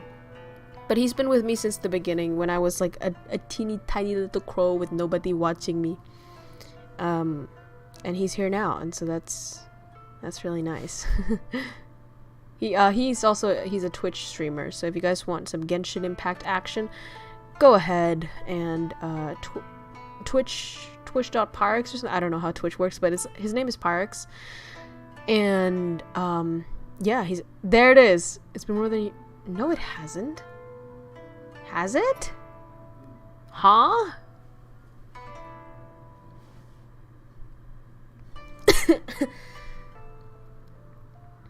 Yeah, but Onotos, you can use that as motivation to better your cooking, because now you have to cook something that won't, you know, put your mom in the ER. So it's a great motivation. I thought I started streaming like April. It's been over a year. Well, time flies when you're having fun. I hope you're growing over there as well. Me and our kids will cook for... Oh, little baby. Are you also gonna be pregnant and give birth so that I don't have to do it? What a cute little boy. That sounds creepy. I take that back. Got family coming in. Ay, did they fly over? So proud of you. Knew Coco when she was a mere egg. He knew me as an embryo. We were great friends. I was wiggling my little tadpole tail.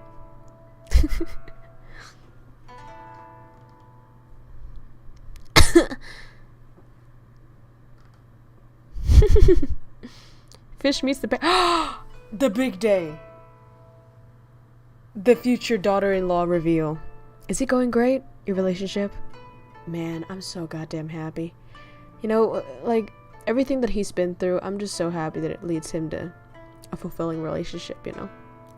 It's so great.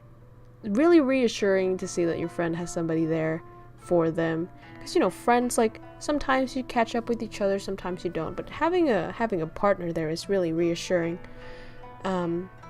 Because they're there for you all the time, you know? So, on my end, it's really good to know that he's settled with somebody. Personal clarity is about to happen if you keep talking. What voice are you talking about? Open wide. No, I'm sorry. Okay. I have the kids wait. Oh my god, oh my god, Honestly, really sad I can't catch your lives much anymore. I don't catch your lives at all. So it feels less sad about that. I just don't use Twitch, guys. Like, I'm never on Twitch.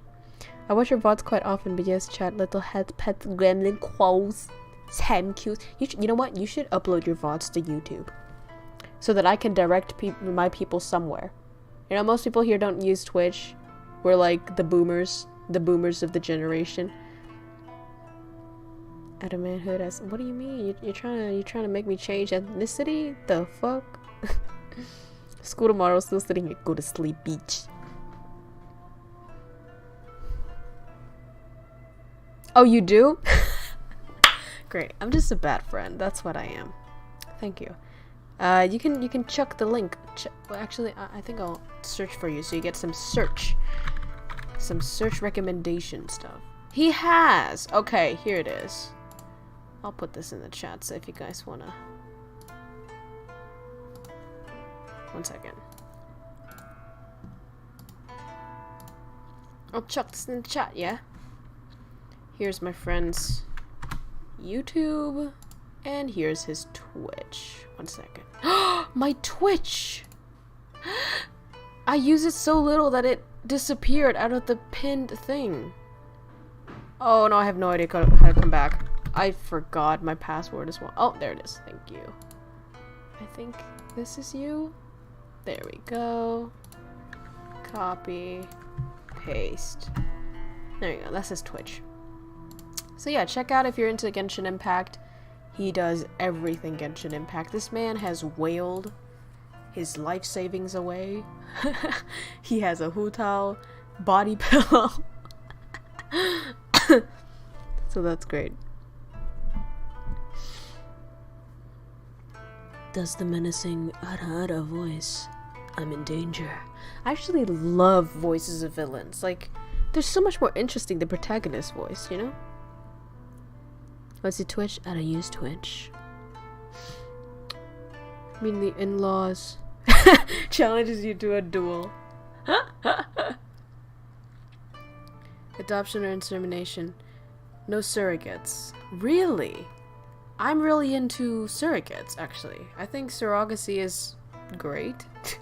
Because, you know, I'm fucking tiny and I'm very frail. My physique and my health overall is horrible. So I'd rather have, like, a really strong woman take my husband's sperm and my egg and just stick it in there, you know? And she carries it for 9 months. I don't die. That's perfect. Thank you. You know? But, yeah, a lot of people have reservations about that. I've talked to my friend and he was like, I'd rather adopt than have another woman carry my child. And I'm like, the fuck?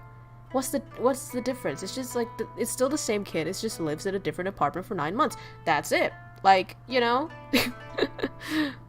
No, it's not NTR. It's like, they actually put...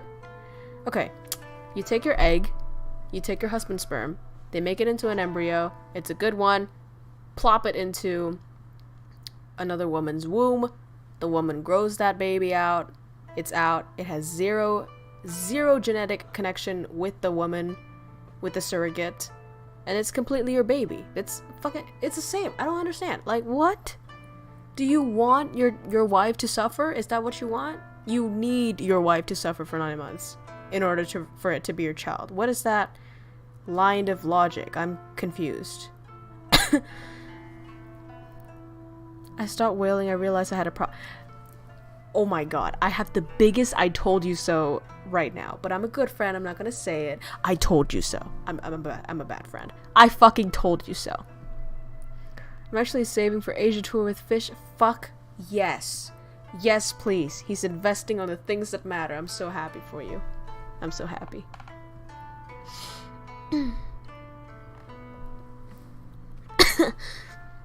Prefer surrogate after than adoption. Matsuya? Should we start a family? You know? Don't have baby on your body. Yeah, exactly. And at this rate, like, with the people that's interested in me and the people that, you know, I have the hots for, I feel like I'm gonna have, like, a really tall husband. And when that happens, the baby's gonna be huge. I'm fucking tiny, okay? I'm smaller than a 12-year-old boy. I'm stressing this. It's actually real. I've seen 12-year-olds who are much taller than me, and it's concerning, okay? There is no way in hell that I could fucking carry a huge-ass child and be alive, or at least be okay afterwards. So, no thanks. Still the wife and no harm to the wife. Exactly, Matsu. You're the legitimately, you're the only man that I've met that said that was okay. You're the only guy ever that I've met. Because they either say, no, I'd rather do adoption, or like, no, I'd rather have no kids, or like, no, I'd rather you know, suffer for 9 months, because like, otherwise I'm not doing it. No man have said that, Matsuya. Oh my god, bro. If you didn't smoke and drink, I would go on one knee and be like, be mine, bitch.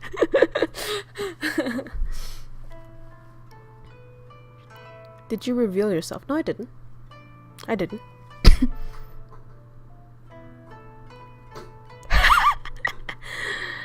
Mình có thể nói tiếng Anh như chị. Em có học 14 năm đi thì em sẽ nói được.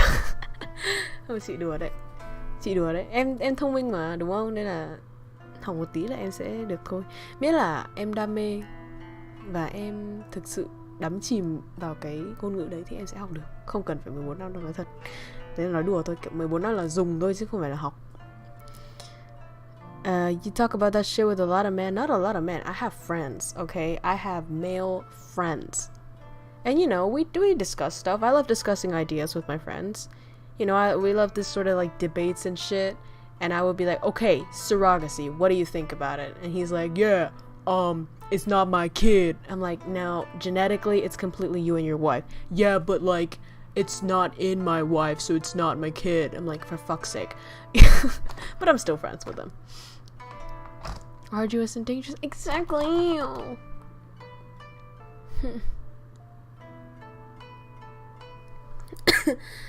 Chị nói đỉnh mà em, não em đang muốn rời bỏ em. Đừng thế em. Chị bình thường thôi, nói thật, chị bình thường.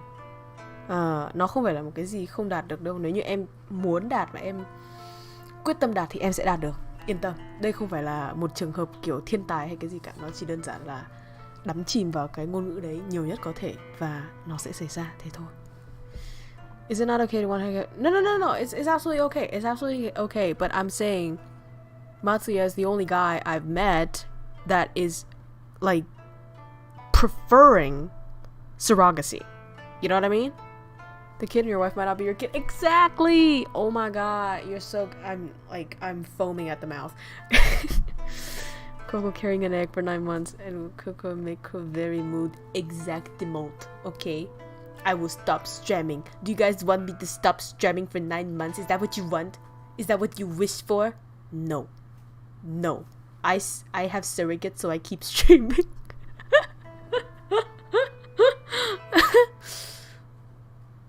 Exactly, insane teapot. Exactly. That's fucking insane. Jesus. Tell your studies so I can still speak because I'm stupid. You're not stupid. You just haven't practiced, okay? You have studied it, but you haven't practiced it. Those are two different things. Actually pregnant, can only stream every 2 months. See? I'm protecting my community by having a surrogate. No, I'm still single, guys. The sad truth is I don't even have a sperm to combine with my egg. Okay, that...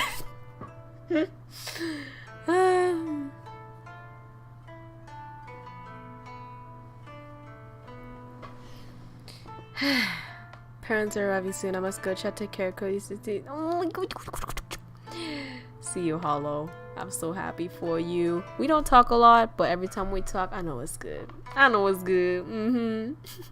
Good luck with it. I know. I already know that his parents are gonna love fish.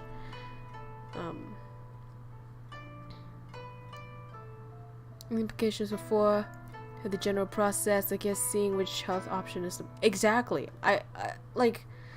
Here's the thing. I'm not even sure if everybody's gonna make fun of me, but I watched Keeping Up with the Kardashians. Okay, fine. Spit on me. Okay, throw tomatoes in my face. I get it. I was just interested, right? Because why do they get so much fame? Like, why do they get so much attention? And the more I watch them, the more I actually relate to them to some point, and I realize, you know, they're just humans. They become this like human scapegoat for a lot of things, and a lot of like modern problems are blamed on this family. I don't think it really is, and at the end of the day, they're still human beings, right? And one of the things that happened on that was that Kim Kardashian got surrogacy, and she actually did it twice. So she had a disease that I'm not sure.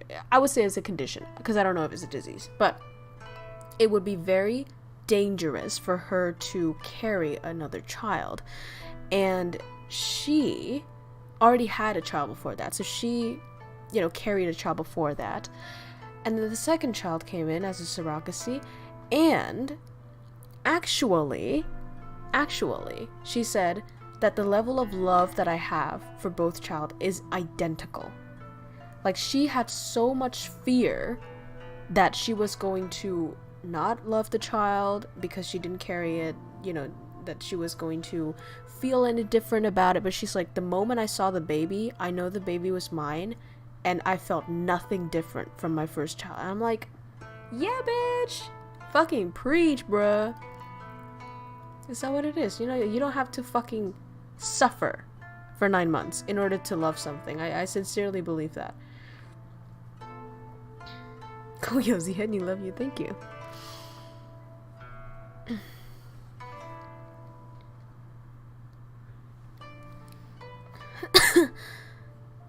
Fuck duty, then I go rough and bring my wife and they bring back a kid. That's what, like, okay. The surrogate starts to have feelings. That's why contracts are important. It doesn't matter what feeling you have. If you're under contract, you have to follow the contract. That's simply it. Chị không nhận dạy tiếng Anh tại vì chị không biết dạy kiểu gì. Cái cách duy nhất mà chị làm, và chị thực, cái này là nói thật chứ không phải giấu nghề hay là như kiểu nhiều khi mọi người nghe không tin ấy. Thật sự đấy là em xem phim nhiều, xem YouTube nhiều, nghe nhạc nhiều, em tập nói nhiều. Thế thôi. Nó chỉ có thế, nó không có một cái gì hơn. Em đọc nhiều nữa, em đọc nhiều tiếng Anh nữa, em viết nhiều tiếng Anh nữa. Nói chung ạ, em sống như kiểu em là người bản xứ ấy. Thì dần dần em sẽ thành như thế. Nó đơn giản như vậy thôi. Nó không có một cái gì hơn. Không phải là em đi học lò nào, luyện nào sẽ được như này. No. Tự em hết. Thế thôi.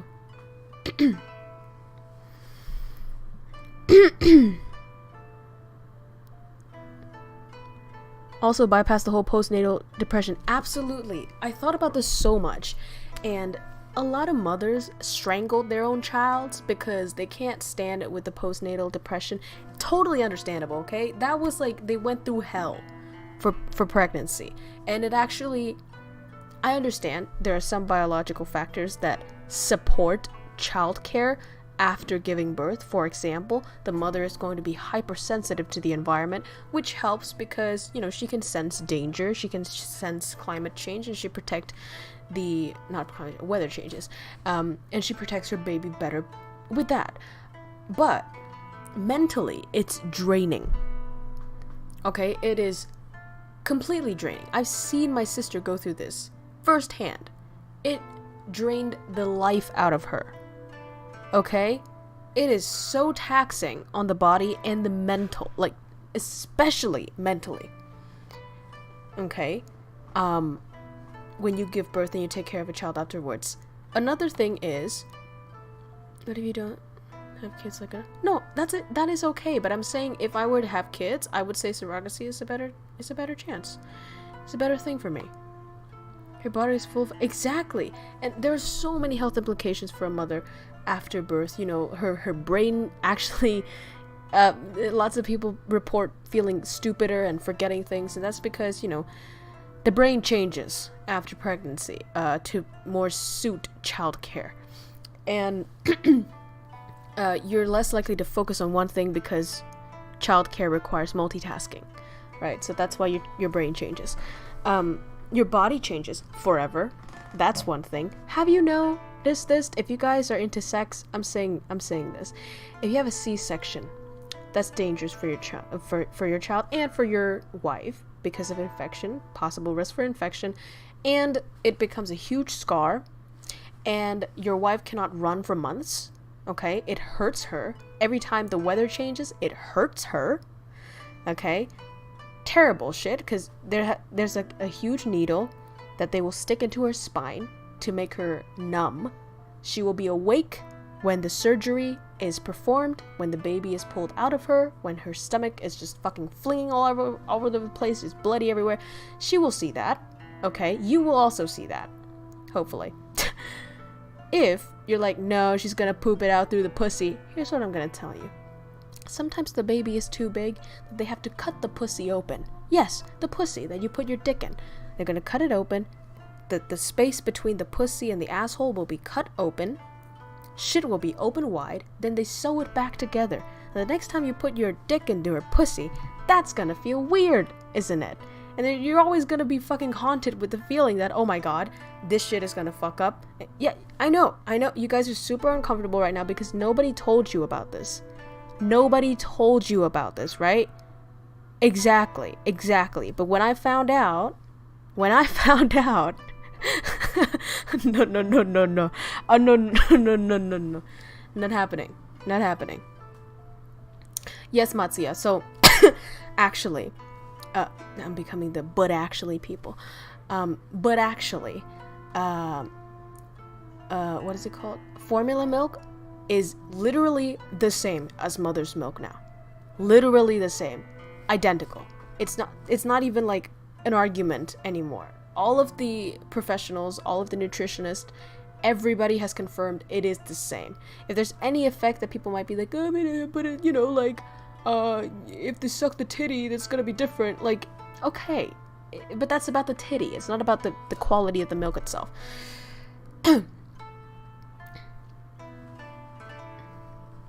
The stomach. Yeah, but the stomach hurts your wife, and there's risk for infection, and there's like a huge scar. You know, so there's always a risk anywhere.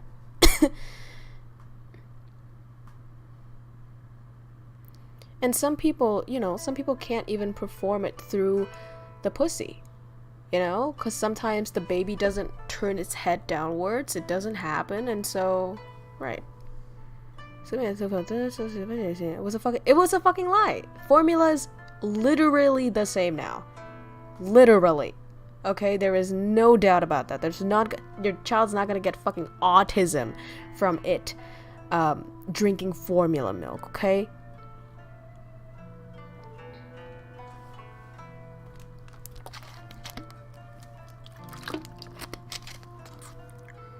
How about the women who provide surrogacy services? That's what she signed up for. You know?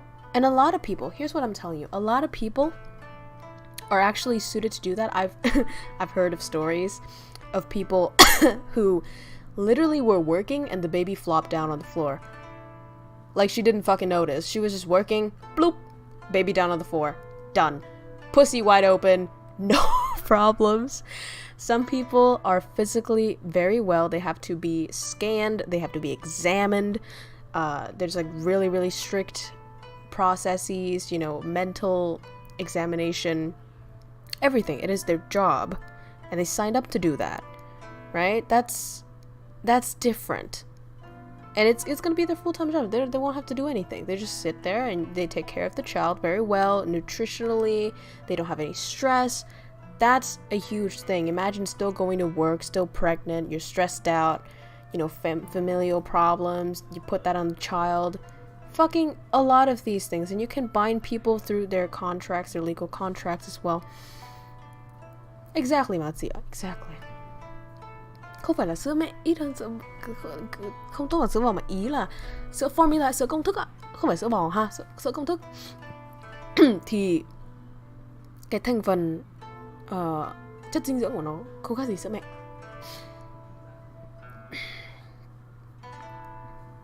Paper in bed with his dream. Vietnamese go to the hospital alone. Yeah, no, but you know, people in the past are different. I'm telling you, they work every day physically. Nowadays, you have higher paid jobs, but it's mainly, you know, office work. Can you blame women for being in office work? I don't think so. But you sit more, you work out less. Some people are weaker. I do respect the surrogates. No, if you want to do it, amazing. If you can do it, amazing. I'm not saying it's bad. I'm saying to fragile people and to people who are not good physically, it's a risk. It's a huge risk. And I know my health since I was a baby. It has never been good. So I wouldn't put the risk on my baby. I wouldn't put the risk on me. I'd rather have a huge, like, Hulk, like a She-Hulk surrogate to carry it out for me. And that's just what it is.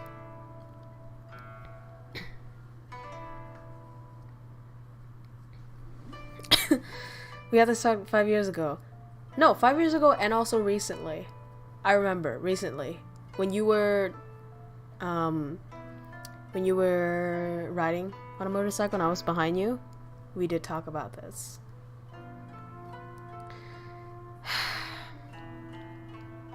The function of titties is no longer in use. I don't think so, because I'm just a minority of people. Okay, not everybody has shit health. Not everybody wants to have surrogacy. Some people have shit health, but they still really, really want to go through that experience of having a child inside their body. The majority of people are still pregnant. Okay, and some people don't even want to get pregnant, but they get pregnant anyways, right? The majority. So the titties are not gonna go away just because some people don't want to give birth. Alright? Rest assured, titties are here to stay. But, yeah.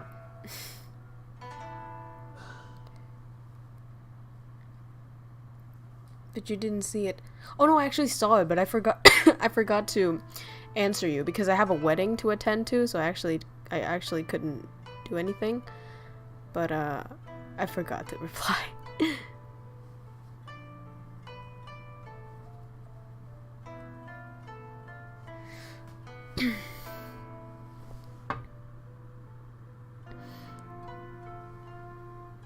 One good physical point. That's amazing. Hey, that's amazing. Without health, you can't do anything. So feel good that you have one of the cornerstones of life.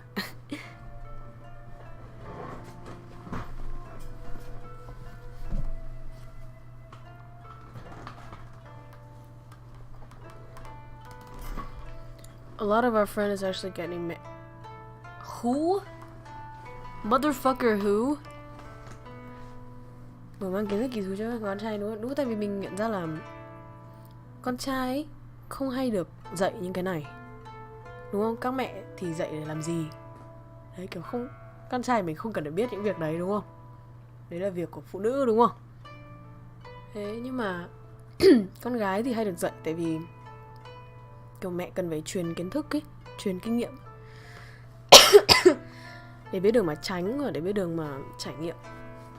Nhưng mà mình thấy rất là bất ngờ, tại vì mình không hề biết là con trai không hề được dạy cái việc này. Mình tưởng đấy là cái ai cũng phải biết, nhưng mà không hề. Đặc biệt là ở Việt Nam, khi mà kiểu sex ed nó không phổ biến ấy, và cái đề tài này nó khá là kiểu mọi người khá là ngại khi mà nhắc đến cái đấy, và cảm giác kiểu nó hơi taboo ấy, mình không biết tiếng Việt là kiểu nhạy cảm, nó hơi nhạy cảm quá so với Việt Nam bây giờ, kiểu như vậy.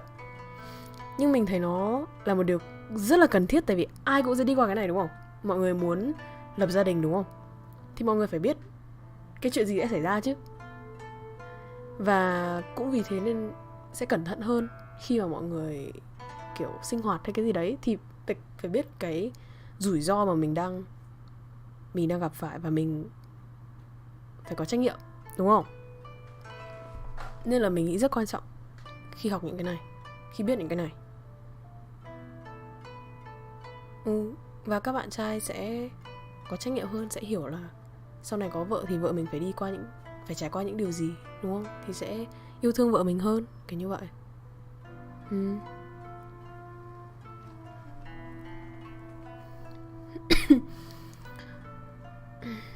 I'm not like other girls. Classic white weddings.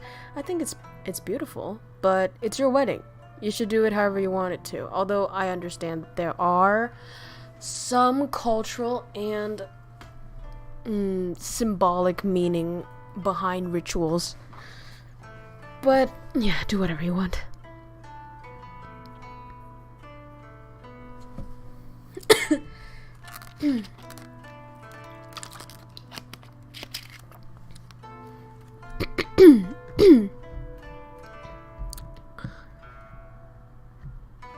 Yeah, they just make fun of him, they don't give a fuck. But I think it's super important. Is there any plus one? I already went to it. Well, unless you want to create another wedding and, you know, be the groom. At what age should a student learn sex ed? I have no idea. I have no clue. But I think pretty soon. But they should not learn it in a way of like, oh, you shouldn't do this. It's evil and scary and like, you know, I think you should be real with the kids. You should be honest. You should teach it responsibility. Because this is very horrifying. But I've recently found out that one of the children of the people that I know is so fucking young but already fucked. And it's so deeply horrifying to me. First of all, the parental orientation was not there. You know, if you're raised right, you're less likely to fall into those traps. But also, there's like literally no sex ed here. So it's horrifying. It's terrible.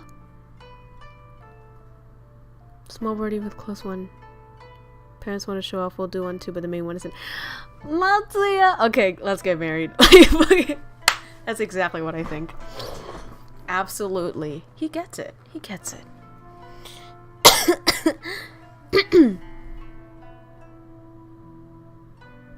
This is too interesting. Oh no, go to sleep. Go to sleep. Sleep is more important. You can watch the VODs.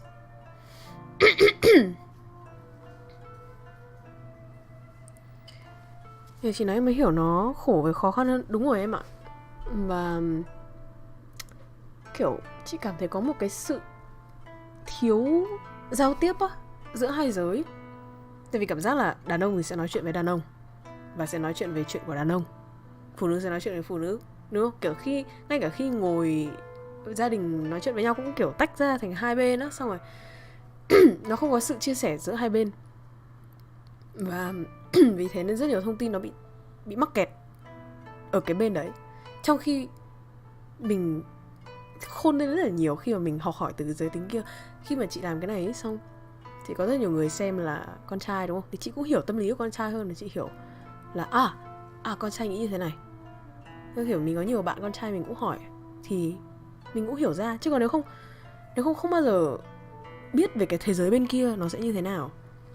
Đấy, nhiều người nói chuyện với mẹ, đúng không? Nhưng mà nhiều khi đây là mẹ có ý tốt thôi, nhưng mà mẹ có ý tốt theo dạng là phải bảo vệ con mình không cần phải biết những cái việc đấy, con mình không cần phải biết đến những cái tệ hại của cuộc sống hay cái khổ của cuộc sống hay cái khó khăn của cuộc sống. Nhưng mà mình nghĩ cái đấy rất là cần phải biết, cực kỳ cần phải biết. Literally my mom. Yeah, like a lot of people try to shield their child from the horrifying shits of the world, but it's gonna happen, and it's a parent's responsibility to prepare the child for when they see it or when they experience it. Know how to cook application for me. A month of pride. Okay. Come through my DM, bro. Come through. Asian parents not so open about adulthood with their children, yeah. And there is a story that I watched online, and it's about a man whose son took his life. And he was very young. And the man said the number one regret that he had was that he was not honest to his son about what it took to be a man. And that basically is, he's a very accomplished man, and he's a very masculine man in the traditional manner. You know, he was doing martial arts, he was rich, he was successful, and he said he never shared any weaknesses to his child. He never told his son about his failures, that, you know, the failures that it took for him to reach that point in his life. And so his son grew up thinking that if I'm not strong, if I'm not successful, if I'm not la-di-da-da, then I'm not worthy. And he said, that's my biggest regret.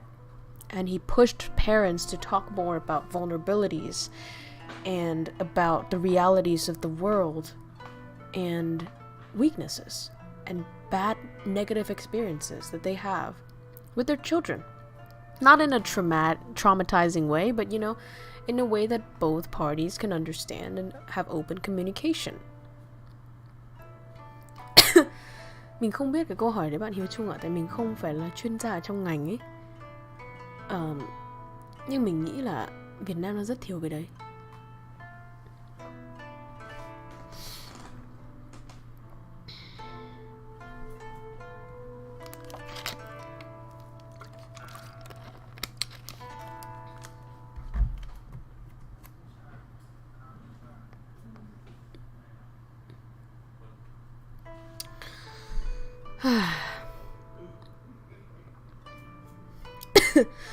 I think I'm gonna end the stream soon,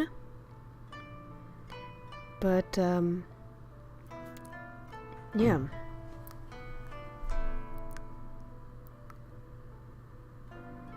Không giờ viết bằng tiếng viết bằng tiếng Anh đi em. Em sai ngữ pháp thì em sai một lần, xong lần sau em đúng. Chứ em không bao giờ viết thì cả đời em sẽ sai. Em hiểu không? Mình phải sai, mình phải dám sai. Mình sai xong mình sẽ đúng. Chứ mình không dám viết thì không bao giờ mình sửa được. Không bao giờ mình biết mình sai. Không bao giờ mình tốt lên được. Cứ sai đi em ạ. Thoải mái chị. Không hề đánh giá những bạn viết sai. Chị thấy những người như thế là những người sẽ tốt lên, những người dũng cảm, và những người sẽ giỏi lên. Viết sai sẽ làm sao? Miễn là mình tập thì mình sẽ giỏi.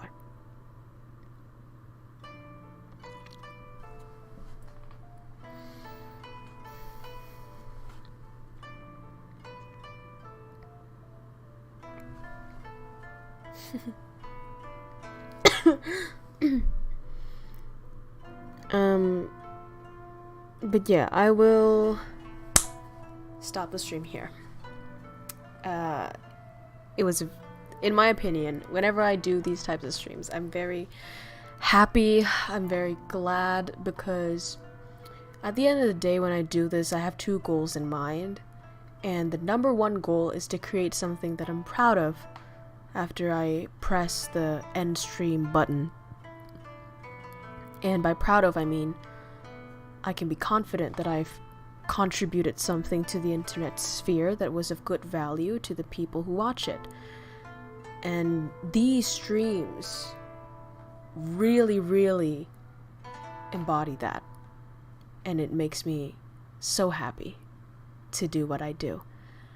I'm more interested in the study. I know. Yeah. And I'm so happy that you guys receive it well as well. And hopefully there will be more of these in the future. I love it. I love you guys. And thank you for talking to me. We had great discussions. And I will see you tomorrow. Goodbye, everybody. Think about life. Get deep. Also, stay safe. Stay healthy. And, yeah. Thanks for existing. Keep it up. Goodbye. We are preparing for the descent of Flight KR-13 into Hell. Local time is eternal, and the temperature is hot as balls. Please check around your seats for any personal belongings, especially KROWKO merch available in the link in the description. Please also make sure that your subscribe button is pressed and the notification bell is turned on. Use caution when joining the Discord server, as you may be subject to degeneracy, shitposting, and a very wholesome and loving community. If you require deplaning assistance, please report to the comment sections down below. The captain will be very pleased to assist you. On behalf of KROWKO Airlines and the entire Crow Army crew, I'd like to thank you for joining us on this trip. We are looking forward to seeing you again on board in the future. Thank you.